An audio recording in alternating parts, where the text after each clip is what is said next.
Um, Good afternoon, everybody. Good morning for those of you who are on the West Coast. We have attendees from Hawaii, and welcome to PreVeil's 2020 Fall CMMC Summit.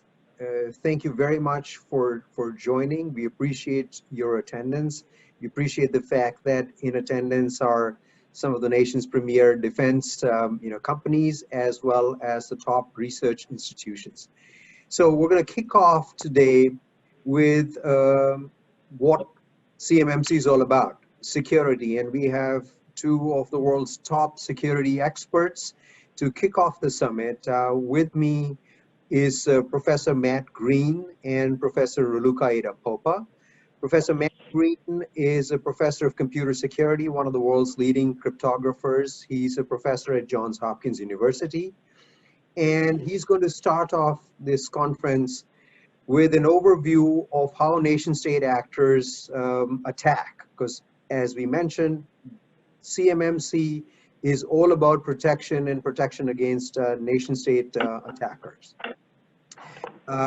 Professor Green's very widely followed for his opinions in the popular press, as well as in the research community.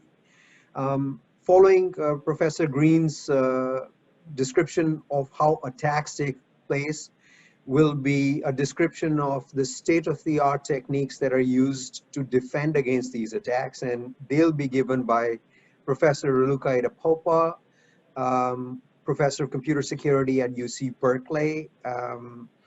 She just was recognized as MIT's top 35 under 35 innovators, and I'm proud to say, also my co-founder and Chief Technical Officer of PreVeil.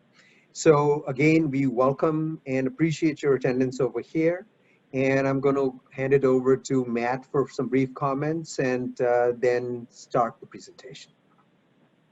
Okay, well, thank you very much for having me. And I just briefly introduce myself. I work on applied cryptography and security, and I'm very interested in this area of secure messaging and how do we build systems that can actually protect data. I have a presentation on this that I'm going to go ahead and give a playback. But in general, I'm happy we will both be here to answer questions, I understand, after this. So I will hold questions until then, and then we can have a discussion, hopefully. Hi, my name is Matt Green. I'm here to talk a little bit about secure communications on modern computer systems, why that isn't necessarily so easy to get done. Let me tell you a little bit about myself before we go forward. I'm a professor at Johns Hopkins University. I work on applied cryptography and computer security. Basically what that works out to is I work on privacy-preserving technologies, which includes specifically end-to-end encrypted messaging. I'll talk about what that means a little bit later on. But I can basically tell you that secure communications, particularly encrypted communications, is one of the areas that I care the most about amongst all of the different security problems that there are to solve today. Let me kind of explain briefly what that is, since it's helpful to know what I do. The area I work on is cryptography. So I work specifically in the area of encrypting and authenticating data. And I assume that pretty much everybody on this conference knows what encryption is, but just in case there's anybody out there who sort of wants a tour of what that is, encryption can be something as simple as a plain cipher, like the one you see here, which is from a newspaper. Or modern encryption can be extremely strong mathematical encryption. I work mostly on the latter. And these are different ways to protect data as they're traveling over insecure networks. Basically, encryption is a tool that lets us take a system we trust and extend that trust farther out into an area like a computer network where we have less trust.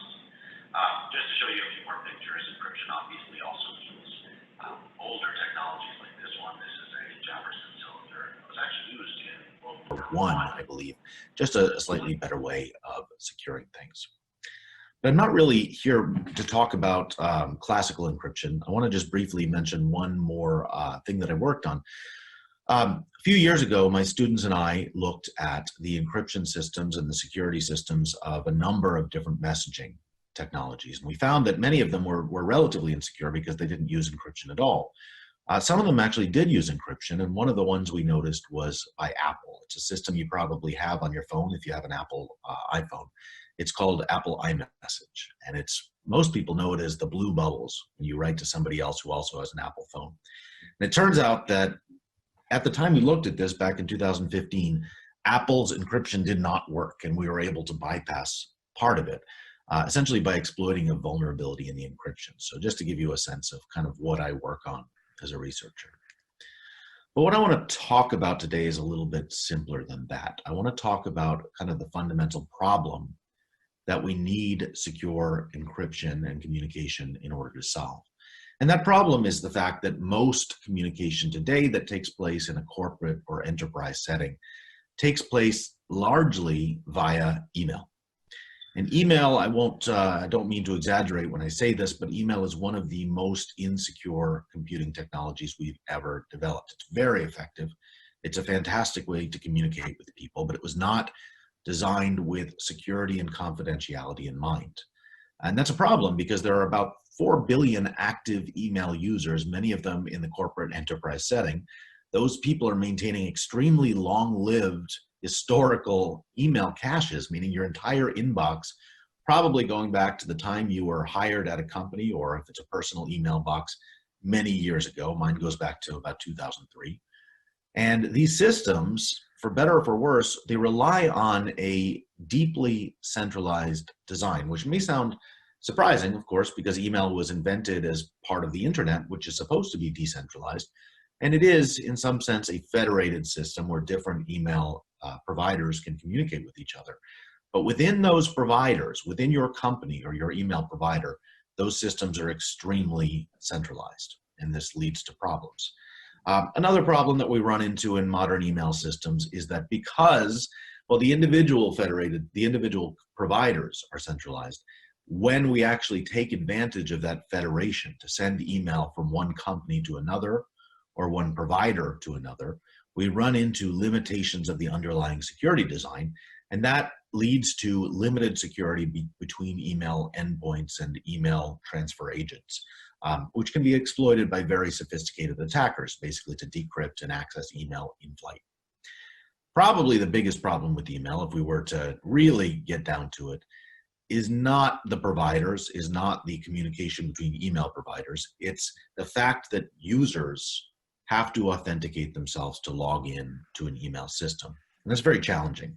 It means that individual end users have to be able to resist sophisticated attacks like spear phishing and phishing attacks, where people are trying to get access to their credentials so they can get all of the privileges that user has, access to their email, ability to impersonate that user.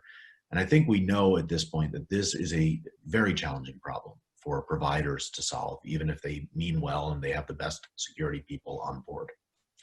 So in this presentation, which will be relatively short, I'm just going to give a quick overview of many of the challenges we know about in securing email communications and a few very brief, probably well-known case studies that show us when these things break and how badly they can break. So we look at the centralization problem, the centralization of communications infrastructure. We immediately run into the fact that oftentimes this centralization leads to serious problems. I'm going to show you one very famous example that's actually about 10 years old. 10 years seems like a long time ago, but I'll show you in a second that's not, this problem is not completely gone, at least from the field of email. So about 10 years ago, Google, which is known for operating Gmail service and of course many enterprise versions of Gmail, was attacked by a nation state actor, which is now known as PLA Unit 61398. That there's been attribution to that point. You can see that on the right side. There's actually a wanted poster from the FBI. But at the time this happened in 2010, this was an unknown threat actor who did a number of very sophisticated things and was able to compromise major portions of the Gmail or Google infrastructure. What they did, among other things, is for the first time, or one of the first times in production, what they were able to do was target source code repositories, meaning they didn't just go after the data like email inboxes inside of Google. They targeted the software itself that ran portions of Google by changing that software. They took advantage of the fact that the software was less secure in some sense than the data, but of course the software secures the data. So they were able to compromise portions of Google's infrastructure by inserting modified code, and they went after a number of other companies too, but Google was the most famous target. They were able to do this. They were able to obtain access to major portions of Google's customer data, including email and Google Documents and so on. And they were able to do this in a pretty sophisticated way, but they were caught. And the end result of being caught was that Google ultimately pulled out of China and is still thinking about going back. And you can see down in the bottom here, this is a set of flowers that were placed on Google's headquarters sign as Google was leaving China. This was a sort of a goodbye. What's really interesting about this Operation Aurora attack is that it was not only very, very sophisticated against one of the most advanced providers in the United States, but it actually targeted what is generally believed to be kind of the strong point, the portion of the system that you would think is the most well secured. And specifically, we learned in 2013 that the Aurora hackers actually targeted the law enforcement surveillance systems, meaning that they were able to take advantage of the fact that law enforcement has warrants, which they're able to use to monitor certain email communications of people who they're investigating. And these hackers, these nation state hackers, were actually able to target those systems and basically flip the script. They were able to learn who was being surveilled, and in some cases use those surveillance systems against people who are in the system. So this is a pretty surprising thing, and it shows the vulnerability of these kind of monitored email systems. This isn't possible unless the system is fundamentally vulnerable to this kind of access. So this was one of the sort of surprising and remarkable portions of Operation Aurora. You'd like to think this is all over, that this is ancient history. 2010 seems like a long time ago, but it's not. So in 2019, Microsoft, their email services were also breached. Now this breach was much less sophisticated, but in some sense, the lack of sophistication is what makes this so remarkable. This was not enterprise email. This was personal email accounts using, for example, Outlook.com. But what was interesting about this was that the actual technology, the means by which the email service provider was breached, was not some sophisticated watering hole attack where an entire system was compromised using some zero-day. It was actually compromised by breaching or tricking a Microsoft support agent into giving their credentials. Once those credentials were accessed, it turned out that these attackers had access to, I think, 6% of Microsoft's personal email accounts or something like that. And that's sort of an illustration of the fact that these deeply centralized designs are basically intended to allow providers access to all of your email, which means if those providers' own mechanisms are turned against them, email is not itself obviously very secure. So this is just an illustration of how vulnerable we still are.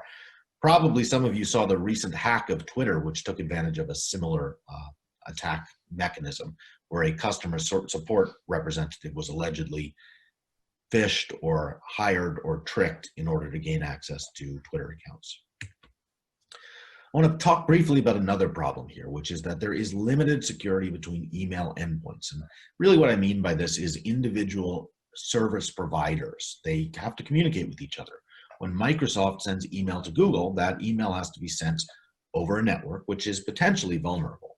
So looking briefly at how that's done, this is done using what we call an MTA to MTA connection, where individual mail transfer agents have to communicate with each other. And that's all done over the internet. We know the internet is not designed fundamentally to be secure. The good news here is that these communications are supposed to be encrypted. They're encrypted using something called TLS, which is the transport layer security. It's a protocol that is designed to ensure end-to-end encryption. Since we're just sending from Google to Microsoft or iCloud, in this case, we should be fine. The problem here is that email was fundamentally not designed to support this kind of encryption. It had to be bolted on later as a kind of add-on to the system. And that is done basically by using what we call opportunistic encryption. There is a command that can be added to the beginning of each communication session between two servers. When that command appears, the two servers will encrypt to each other. The problem here is that anybody who's on the path, the communication path between those servers, can simply strip away that command. So it appears that server 1 is saying, I want to encrypt to you, server 2. But if you simply remove that one word called a verb from the beginning of the connection, then the connection will no longer be encrypted. It will downgrade to an unencrypted connection. There are some mechanisms that we are putting in place, we being the community, are putting in place to try to stop these problems, to make sure that encryption definitely happens and you can't downgrade these connections. The problem is that the particular improvements required to do this are very complex and they take time to deploy. So I'll show you, this is a blog post from Office 365 Exchange Online. It's dated April 2020 for the record. And what it says is that those improvements I just mentioned that will allow strong encryption between endpoints are on the way. The first phase is going to include only outbound support sent from Exchange Online, and we hope that it will be ready by the end of 2020. The second phase will add inbound support, and that will be ready by the end of 2021. So we have some time before this is even going to be partially implemented, just to give you a sense of kind of where we are in the world of securing email. So there's a lot of work still to do. Probably the worst part, the most challenging part of email security is the fact that we have to have many different end users. We can have the most secure email service, but we need an end user to be able to authenticate and log into their account to gain access to that system. And we know very famously that in 2016, this did not work, at least for certain people. For example, we know that the DNC and particularly John Podesta were very famously hacked. And why do we pick out DNC and John Podesta when this happens every day? Well, not everybody has a WikiLeaks email database that allows you searchable access to every email sent by a particular person. And this is what's really one of the biggest threats. We've seen this happen not only in the political setting, but also with companies like Sony. It's kind of everybody's worst nightmare that there will be some way to make this happen. So there will be some sort of communication. The problem here is that we fundamentally have this ability to get massive amounts of data from companies, maybe individual accounts or multiple accounts. We can put this information online, and it really is more than just an individual security breach. These kind of large-scale email breaches are a nightmare from the perspective of any company. It could happen to anybody, and this is impossible to do based on an individual person making a mistake. We all know this at this point. The 2016 election, I'll show you the picture. This is one of the pictures from a CrowdStrike report, I believe. It's beautiful. It shows these advanced persistent threat groups on the left and shows all the operational infrastructure they used and the targeted systems on the right. It looks very sophisticated, and in some sense, it is very sophisticated. But when you actually look at what it actually comes down to the end user, it's, in this case, this is John Podesta. This is what it looks like. It looks like a silly spearfish email sent from some random account to a vulnerable person who isn't paying attention. This doesn't always work, usually doesn't work, but it only has to work a few times. In this case, this email did work, and actually there was an IT support person who was asked if this should be trusted, and they didn't stop the attack. So we know that this is something that is very dangerous. I just want to point out one more thing. The ability to phish somebody sounds like it's only going to put part of your organization at risk, but as we know, that's not really true. Given access to an individual account, one of the most common things for attackers to do is to move laterally.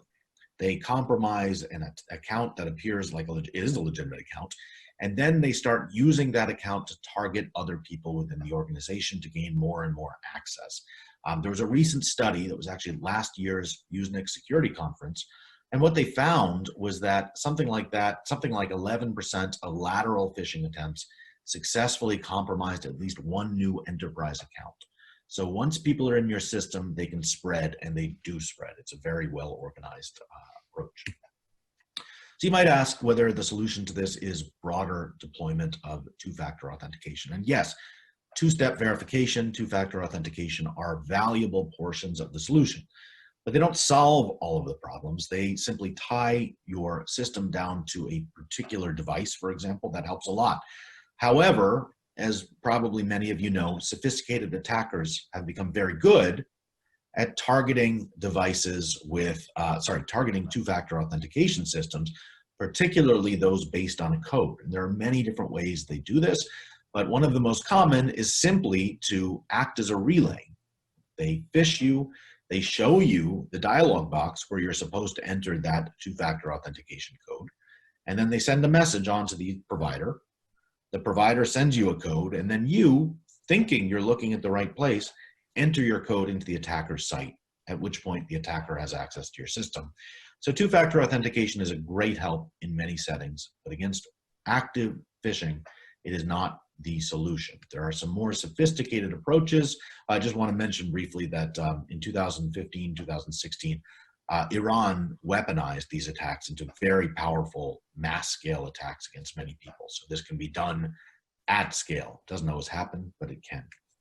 There are solutions to these problems. Probably the most famous is to use these USB-style tokens.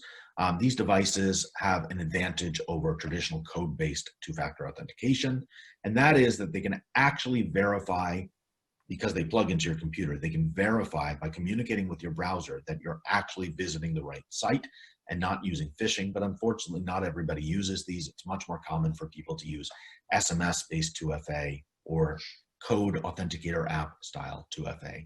And so the techniques we need to solve these problems are not in widespread deployment. Anyway, this was just intended to be a brief overview of some of the problems of these systems. It is certainly not the end of this. Raluca is going to talk next about how we might solve some of these problems. But the conclusion here is that email is just a technology that, without some major reinventing, is not intended to be secure. It can't be made secure without significant changes. People are making attempts to do this, but it's really, really hard to work around. And so you need something different. You need encryption, or you need some other stronger technology in order to address these problems. And that's all. Thank you very much. Thank you very much, Matt, for sharing your insights into the ways in which servers and users and admins are compromised. So what is one to do about this? Tear your hair off? Well, not quite. So as Matt alluded, more sophisticated approaches are required.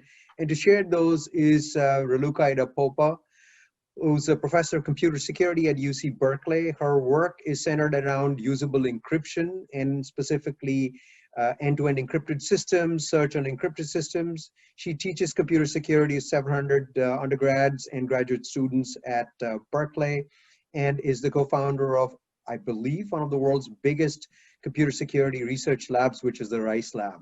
So on to Raluca for sharing with us how defense systems work. Thank you, everyone, and I'm very excited to be here. So I think you can play my recording. Yeah. And I'm happy to answer questions on the Q&A during and after. Hello, everyone. Welcome to the CMMC Summit. I am Raluca, and I'm a professor of computer science at UC Berkeley and also a co-founder and CTO of PreVeil. In my talk, I will describe from the academic standpoint a very useful principle that serves as an effective defense against a lot of different types of attacks, end-to-end encryption. And then I will transition towards PreVeil and explain how we built a system that embodies security principles from academia to be a powerful defense and how it is easy to use. As you heard from Matt's talk, there are so many attacks to servers. They are relentless, and attackers are very, very powerful. They are able to reach a large amount of data and reach many, many user records. The reason these attacks don't stop is that traditional security mechanisms are fundamentally weak. They rely on building walls around the sensitive data to prevent attackers from breaking in and accessing the data. So they try to build taller and taller walls around this data, for example, firewall or access control, but ultimately these are made of complex software. And complex software will always have bugs. There's no way for us to write bug-free software. Now, attackers are going to find those bugs, and they're going to exploit them to get in and access the data. Therefore, we should assume that the attacker will eventually break in and be prepared even then. These traditional security mechanisms are useful, but they are not enough because attackers break in. It's a matter of when, not a matter of if. So it's important that we are prepared for when the attackers break in. An excellent way to prepare yourself against a breach by an attacker to a server or a cloud having sensitive data is encryption. Encryption is an old and very effective mechanism. Intuitively, if you encrypt this data, it becomes garbage. It just looks like a set of random bits that when the attacker looks at them, it cannot decipher what's inside the data. Only with a decryption key can one reverse from this garbage data to the original file. Without the encryption key, the attacker really cannot tell what's inside the data. But here's where the tricky point comes in. Where is this encryption key going to be? So encryption is effective only when it's used in the right way, in particular when the keys are placed in the right places. Where are they, and what are the implications of that? So here's an example of a widely used type of encryption called encryption at rest. And encryption at rest is actually insufficient for security against an attacker that breaks in because of the way the keys are handled. So in encryption at rest, the data is encrypted in the cloud while it's resting, namely it's not being used or accessed. But as soon as you have a user that wants to access the data, then with encryption at rest, the cloud is going to decrypt that data so that it can service the client. Now, the attacker just waits for that moment when the data is decrypted or when the key is available and steals the data or steals the key. That's why encryption at rest is not sufficient for protecting against an attacker that broke into the servers. Instead, what you want is end-to-end encryption. And end-to-end here is the key, and it's such a crucial concept that makes the whole security of the system simpler to reason about. In end-to-end encryption, the client has a decryption key on the client's device. It never goes to the cloud. So the cloud data is always encrypted, but there's no key to decrypt it. So the attacker has no idea what the data is at any point in time. When the user wants to access the data, the user is going to fetch the encrypted data and decrypt it on the local device. So let me illustrate this a bit more systematically. You have this server that has a bunch of encrypted files. They have a lock on them to show that they're encrypted. And the server cannot decrypt this user data. So even if an attacker broke into the server and controls the server, it cannot decrypt this user data by just seeing encrypted files. Now let's consider that we have some user at a laptop or at an actual desktop, and the user has the key on their device and wants to encrypt this hello file. It encrypts it on their laptop and then sends it encrypted to the server that then sends it to the recipient, which could be the user's cell phone or could be another user. Now the recipient has the key as well, so it was able to decrypt the file. The system was functional because both the sender of the file, the desktop, and the receiver, the device, had the keys, so they could actually share the data as if the data wasn't encrypted. The cloud, however, only sees an encrypted file that is crypto gibberish, so it cannot see what's underlying the data because it never receives that decryption key. End-to-end encryption is so effective that in this time of COVID-19 and telework, the National Security Agency is actually recommending using end-to-end encryption for the various collaboration mechanisms that people are using. Alright, so I told you about the first principle, which is end-to-end encryption.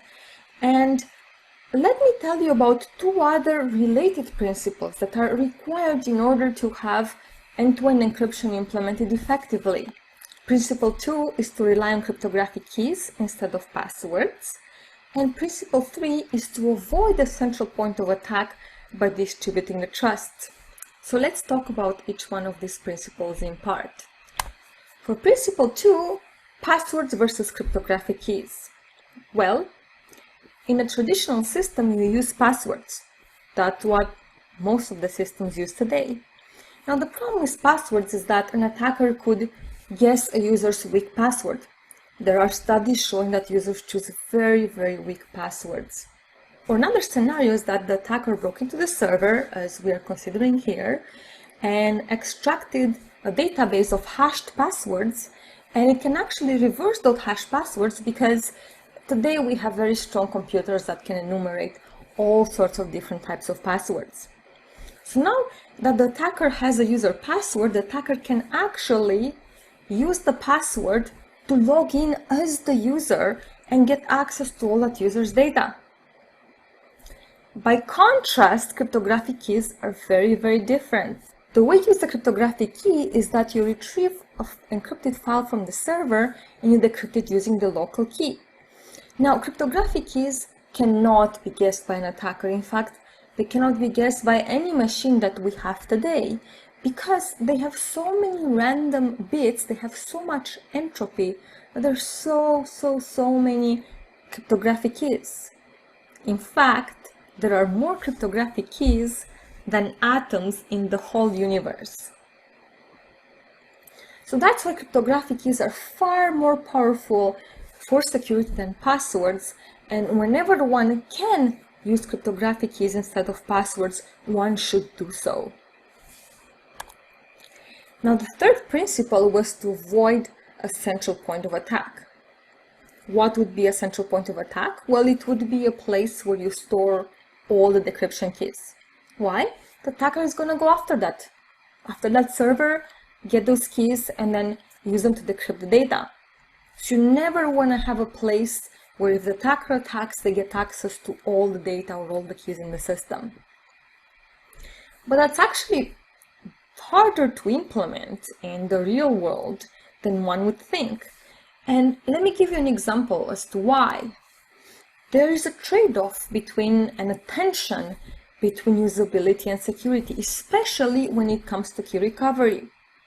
So think about a user who maybe lost their devices and now they want to regain access to their data.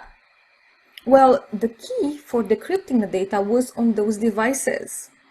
So what are we going to do? Are we going to not have usability in the sense that the user cannot retrieve their data? Or are we going to back up the key somewhere else so the user can retrieve it? It turns out that a lot of different systems are backing up the decryption key at the server. Why? Because if the user loses access to their devices, maybe they lost them, they can get the key from the backup at the server and still be able to decrypt their data. That makes the system usable at the expense of security. So these systems are compromising on security because this is no longer end-to-end encryption. The moment you have the key on the server, it's no longer end-to-end. The key should only be at the ends. Why? Because the attacker who broke into the server can actually steal the data and decrypt the data, can steal the key and decrypt the data. So it's not that easy to implement at times to avoid a central point of attack. So these are the three principles that I think are very, very important for securing collaboration tools today. And we have used them as guiding principles when building our system PreVeil. PreVeil not only embodies these principles, but we tried very hard to make PreVeil easy to use. So in PreVeil, we are providing end-to-end encrypted email and file sharing. So we focus on email and file sharing for enterprises, especially but we are also free to use by individual users. PreVeil doesn't have passwords. It uses cryptographic keys because they are much stronger. Moreover, PreVeil has resolved the issue with key recovery, and namely the tension between usability and security there, through its mechanism of approval groups. So let me tell you how PreVeil's approval groups work and how they avoid the central point of attack by distributing the trust. So the idea is that each user backs up their key, the encryption key, not to the server where it's dangerous, but it splits it into smaller keys and backs up each piece of that key with a different user that it trusts. But importantly, any one user cannot reconstruct her key. So for example, we have Alice here, who takes her key, splits it in 3 pieces, one for Alice's boss, one for a certain admin 1, and one for another admin 2. And each one of these people only get a piece of Alice's key, so they cannot actually tell what Alice's key is from that piece, and in particular, they cannot decrypt Alice's data. Only if 2 out of 3 of these people come together can they reconstruct Alice's key. So the idea is that when Alice loses her laptop or her devices with the key, she calls up these people. For example, she calls up Alice's Bob and the first admin and says, "Hey guys, I actually lost my key, can you please help me recover it?" And because they know her and they see her, then they authorize the piece of Alice's key to go back to her so she can reconstruct her key. And this is called approval groups because the 3 parties here are the approval group for Alice. And this approval group mechanism helps resolve this issue of usability and security because Alice can recover her key, but in a way that we didn't store the key on the server, so there's no central point of attack. The way this splitting of the key works is not as simple as, splitting different pieces of it. There's actually a whole mathematics around it. And I will not go into the details of math. I'll just kind of give you a very, very high-level flavor because I think it's very, very beautiful. The idea is that we're going to look at Alice's key as a point S on the y-axis. And then we're going to give to each 2 approvers 2 other points on a line that contain Alice's recovery key. Now note that if you look at the key of only one approver, it's 1 point, and there's an infinity of lines that pass through that 1 point, so you can't tell what Alice's key is because it could be any one of those lines, so it could be any one of those intersections with the y-axis. But when you put 2 approvers together, then there's a line that gets created, and then you can tell where that line intersects the y-axis, and that's Alice's key. So this is a very, very simple splitting of the keys, but in PreVeil we can actually implement much richer policies for organizations depending on what the organization needs. For example, you could need Alice's boss and admin 1, both of them to provide the piece of the key, or you actually maybe have 3 out of 4 people. So you can have really rich functionalities here for how to recover the keys that are really, based on the internal hierarchy of a company. So overall, in PreVeil, we have embodied the 3 security principles I told you about in this talk: end-to-end encryption, no passwords but cryptographic keys, approval groups to distribute the keys instead of having a central point of attack, at the same time with an easy-to-use system. And PreVeil is easy to use first because I mentioned the key recovery mechanism in which users don't lose access to their account if they lose their keys, but also because it integrates with commonly used applications. For example, to access a file, the user simply navigates to a folder on their desktop, like in Dropbox. The user simply reads an email using their email client because PreVeil integrates with common email clients such as Outlook or Apple Mail. Moreover, we designed PreVeil to be easy to deploy so that it doesn't require modifications to the IT infrastructure. We also provide a variety of features that are very important for enterprises and all at a fraction of the cost of alternatives. As an added bonus, very much related to today's topic, PreVeil facilitates compliance. In particular, it facilitates the CMMC compliance for handling controlled and classified information, for email and files. So you're going to hear a lot about CMMC from Katie today and Tai. And also Sanjeev is going to walk you through how PreVeil facilitates CMMC compliance. PreVeil also makes compliance for sharing ITAR data much easier because of end-to-end encryption. And at a high level, the reason is that end-to-end encryption protects data from attackers of the server, and you don't have to think of all the different ways the attackers could get to the server.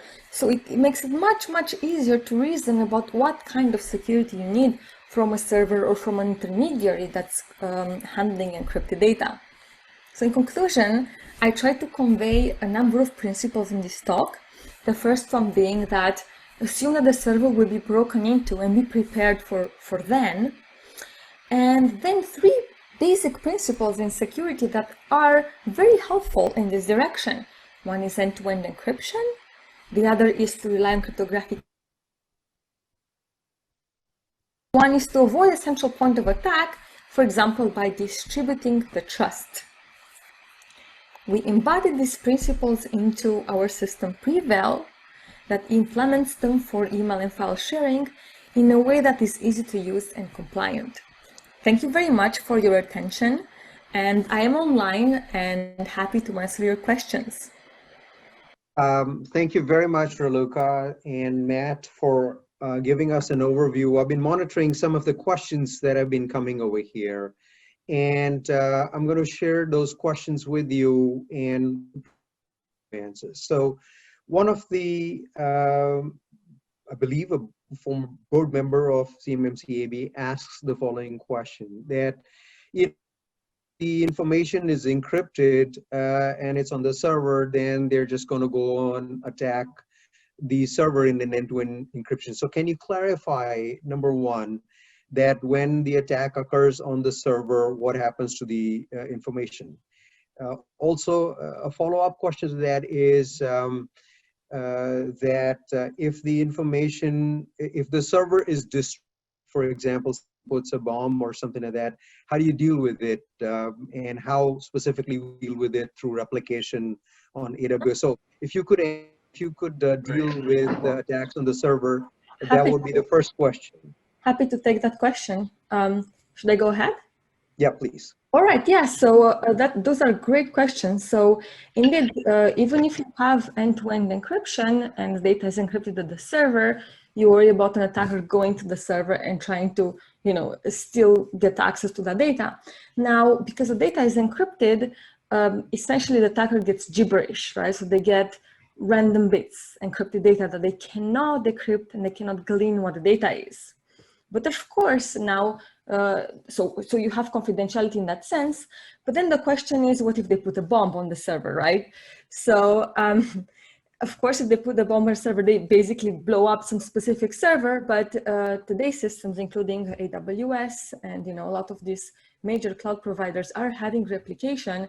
In some cases, they have a geographic replication to diversify the risk of something happening to one of their data centers. So even in that case, there's, backing up. Again, you back up the encrypted data, so not the decrypted data, so you still have the confidentiality, but you can later, the users can still access it and decrypt it using their key. Thank you.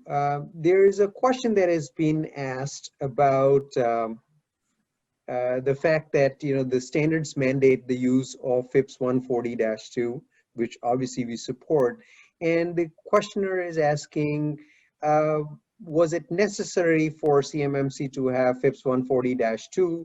Are there other, equally secure, encryption schemes available? So your comments on what makes for a secure encryption scheme? What are the essential pieces? Both Matt and Raluca, your comments would be appreciated. I guess I can just jump in and answer that. I think Raluca has more of the details for PreVeil, but FIPS 140-2 is not the be-all, end-all. Obviously, there are other modes of encryption that provide very strong security. FIPS 142 is a really nice way of proving that you've kind of done the engineering work to get things right. It is a kind of a checklist of here are the things you could do wrong if you satisfy FIPS 142. You haven't. Obviously, it has the advantage that you're satisfying, the government's requirements, which is terrific. But certainly there are other ways to do that. And then on the specifics, I'll leave the rest to Raluca. I mean, I completely agree with you that I completely agree that whenever you implement a system, even with end-to-end encryption, you're still going to comply for those, criteria for basically a well-engineered system. So I think I agree with your answer. Thank you very much. More questions?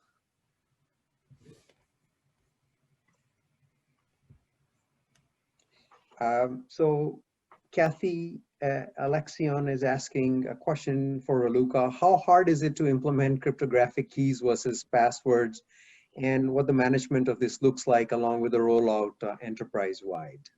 Yeah, so it's definitely, that's a great question. And it's definitely more challenging to handle cryptographic keys than passwords. And that's one of the reasons why it took a while, I would say, for end-to-end encryption to be adopted, because handling cryptographic keys was harder to do in an easy to use way. For example, if I encrypt a file with some key and I put it on the server encrypted, then if I want to share this file with somebody else, how are they going to get access to that key?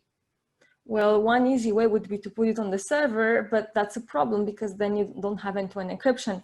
So you have to figure out much more advanced ways for giving access to people to a file that do not rely on the server sharing the file itself, but rely on cryptographic material and cryptographic keys that are shared securely with the other user. And so I would say that is really one of the contributions we have made in PreVeil, is to make this whole process very easy to use and seamless. Essentially, you're sharing encrypted keys, so you have double encryption here through the server, and there's a whole key management system that we have developed that does all of this seamlessly. So the users they're not burdened in any way, they don't know it's happening, but in the background, it's handling all these cryptographic keys. And with passwords, you wouldn't have to do any of this. So they're much, much easier because with passwords, essentially you trust the server. You authenticate to the server with the passwords and you trust the server to share a file from one user to another. So yeah, basically with keys it's more difficult, but we have resolved to a large extent those issues. So now they can also be as easy to use as passwords. Thank you very much. Any other questions that are coming up?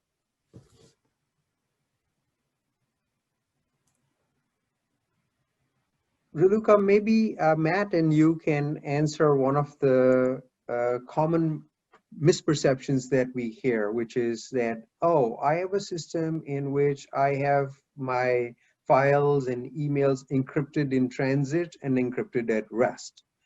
And so therefore, since it's encrypted in transit and encrypted at rest, that constitutes end-to-end encryption and the data is secure. Could you kindly one more time explain what the challenges are with encryption in transit and encryption at rest and how it differs from end-to-end encryption? Sure. Let me jump in for 1 minute, and then I'm sure Raluca will give a good answer too. So encryption is wonderful. Encryption in transit is wonderful. Encryption in rest is wonderful, but these are not the same thing as end-to-end encryption. End-to-end encryption is the notion that I am encrypting at the point of departure. It is remaining encrypted in a form that cannot be unlocked until it reaches its destination. If you have something that's encrypted at rest, that's wonderful. If you have something that's encrypted in transit, that's wonderful. But then there's this period in between where somebody can unlock it.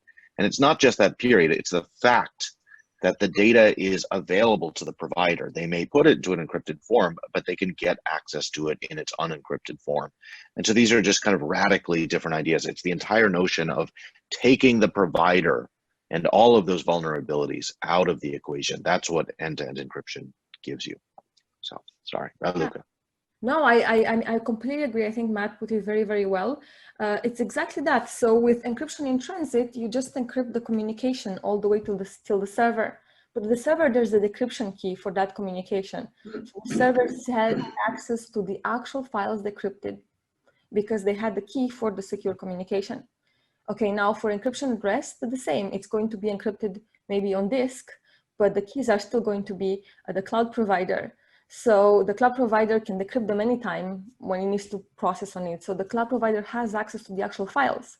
So now if an attacker breaks into the server, the cloud provider, they can just get access to the files because in the encrypted form, because the cloud provider has the keys to decrypt the files and can decrypt them whenever it wants. So if an attacker breaks in, they can also decrypt them whenever it wants.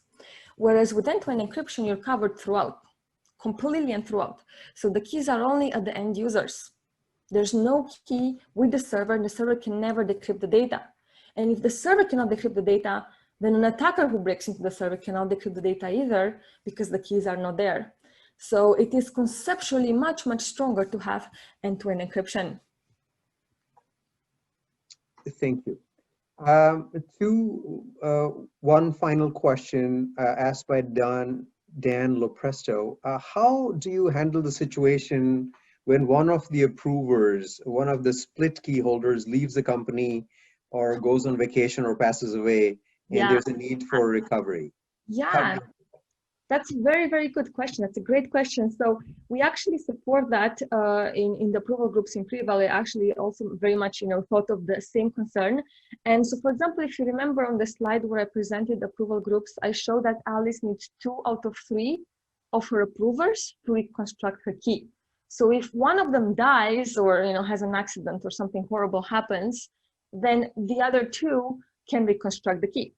And now you can set this threshold in whichever way you think is best. Could be 4 out of 6, could be it's 3 out of 4 or 5, whatever you want. But basically to be prepared for such situations where one of the approvers is not available anymore. Well, thank you very much. I appreciate Matt and you articulating the principles of how we live in a world where we're even small companies are at cyber war. They're active participants. They have their information on servers and devices can be attacked at any time. And some of the techniques that represents the state of the art in the form of end-to-end encryption. And in fact, as I understand it, that's the National Security Agency's #1 recommended technique to protect information. So with that, we're at 12:54. We'll take a 5-minute break.